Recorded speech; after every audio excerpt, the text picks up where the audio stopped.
One of the interesting and yet annoying things about education legislation in the US for undocumented students is that each state has been left to create its own sets of laws that govern how and if students can access college education and fin aid or be prevented from them. So in order to help you navigate through this array of possibilities, we've got a handy dandy map.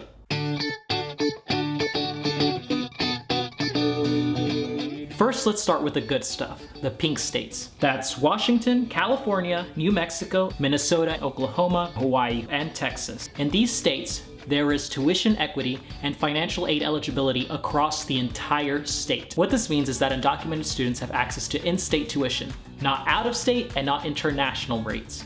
And as far as financial aid goes, it means students have access to grants, scholarships, as well as subsidized and unsubsidized loans at the state level. The green states have tuition equity laws, but do not offer state financial aid.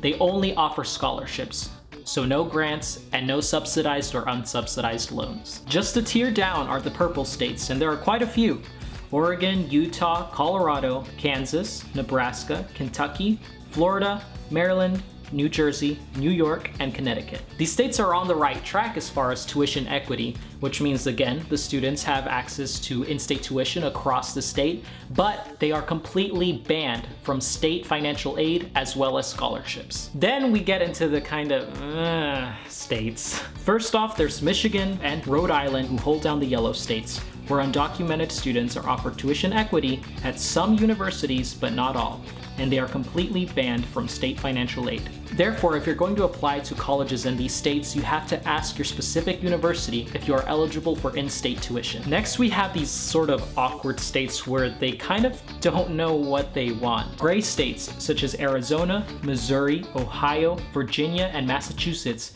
have legislations that allow undocumented students to attend schools, but there's no tuition equity or financial aid. What this means is that if you're undocumented in these states, you can attend college, but you'd be paying international rates. The exception is if you have DACA, which will allow you to have tuition equity at some schools, but still no financial aid. So, if you're a DACA recipient, make sure to check with your university to see if they do have these equity laws. Blue states have no known laws for tuition equity or state financial aid. And unfortunately, this sack of indeciders makes up over 40% of the country, 20 states in total.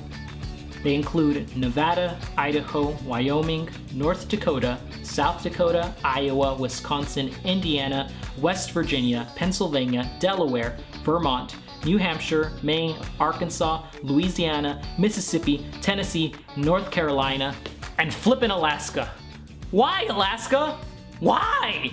Thus, undocumented students may be able to attend some colleges, but they would have to pay international rates or out-of-state rates for tuition. Then we cross straight up into Haterville, Alabama and South Carolina.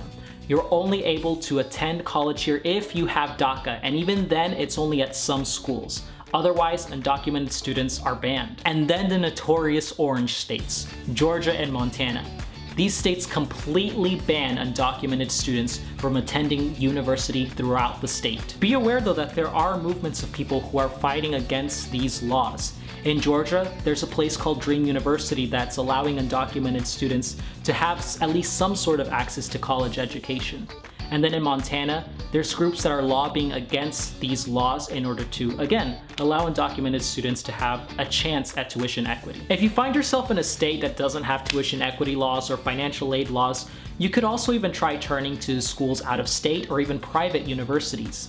Since private universities aren't tied to the government at all, they make their own rules, and so sometimes they may be able to provide funding for you that would be more accessible than a university in your state.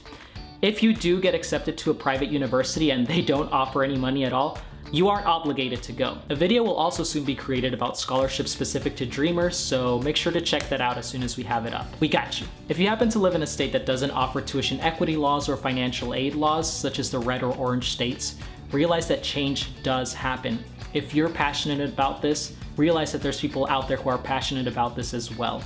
Florida is one of the states that has recently won tuition equity. We can make change happen, and that's why it's important to join the movement so that way we can have access to these rights, just like any other person in the US.